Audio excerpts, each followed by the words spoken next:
سیالکوٹ سے بھائی محمد حسنین بکر صاحب نے سوال پوچھا ہے۔ وہ لکھتے ہیں مفتی صاحب ہمارا سوال یہ ہے کہ عورت کی جب شادی ہو جاتی ہے تو اس کے بعد جب وہ اپنے ماں باپ کے ہاں ملنے آتی ہے تو اس صورت میں وہ نماز قصر کرے گی یا مکمل پڑھے گی، اور سنتے پڑھے گی یا نہیں؟ حسنین بکر: جی میرے محترم بھائی، عورت کی جب شادی ہو جاتی ہے تو اس کے ماں باپ کا گھر اس کا گھر نہیں رہ جاتا، بلکہ اس کے خاوند کا گھر اس کا گھر بن جاتا ہے، اور خاوند کا وطن اس کا وطن بن جاتا ہے۔ لہٰذا نماز قصر کرے گی یا نہیں، اس کے لیے چند اور باتیں ضروری ہیں۔ اگر وہ پائی جائیں تو قصر کرے گی، نہیں تو اتمام کرے گی، جن میں سے پہلی بات یہ ہے کہ اس کے ماں باپ کے شہر سے لے کر اس کے خاوند کا شہر، اس کے درمیان میں جو مسافت ہے وہ کم از کم 77 کلومیٹر ہو۔ اگر 77 کلومیٹر کم از کم مسافت ہے تو پھر یہ مسافت شرعی کہلاتی ہے۔ اس کے بعد یہ عورت جب اپنے ماں باپ کے ہاں ملنے کے لیے آتی ہے تو دوسری چیز یہ دیکھنے والی ہے کہ کتنے دن کے لیے آئی ہے۔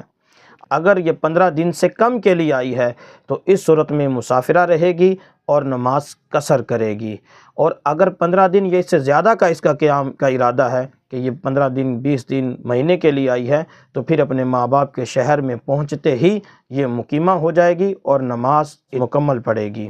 میں یہاں ایک بات اور واضح کرنا چاہتا ہوں کہ آپ نے پوچھا سنتیں پڑھے گی نہیں، اگر اس کی نماز شرعاً قصر بنتی بھی ہے کہ یہ اس کا سفر جو ہے 77 کلومیٹر سے زائد ہے اور آئی جو ہے 15 دن سے کم کے لیے آئی ہے، اس صورت میں بھی اس کے لیے سنتیں پڑھنا افضل ہے۔ ہمارے معاشرے میں ایک بات مشہور ہو گئی کہ سنتیں پڑھ ہی نہیں سکتا، یعنی مسافر اگر پڑھے گا تو الٹا گناہ ہوگا۔ ایسی کوئی بات نہیں، بلکہ خود مجھے ایک شخص نے کہا جب اللہ نے رعایت دی ہے تو ہم کیوں نہ رعایت لیں؟ کیونکہ میرے محترم بھائی، اللہ نے رعایت فرضوں میں دی ہے کہ 4 کے بجائے 2 کر دیے، سنتوں میں محض اتنا ہے کہ اس کی تاکید ختم کر دی۔ اگر کوئی نہ پڑھے تو گناہ نہیں ہے، کوئی حرج نہیں ہے، لیکن اگر پڑھ لے تو افضل ہے۔ یہ کہنا کہ جو سنتیں پڑھے گا وہ الٹا گناہ گار ہوگا، یہ غلط بات ہے، ایسا کچھ بھی نہیں۔ لہٰذا میں نے مسئلہ عرض کر دیا ہے کہ اگر اس خاتون کے خاوند کا شہر اس کے والدین کے شہر سے 77 کلومیٹر یا اس سے زائد ہے تو یہ مسافت شرعی ہے۔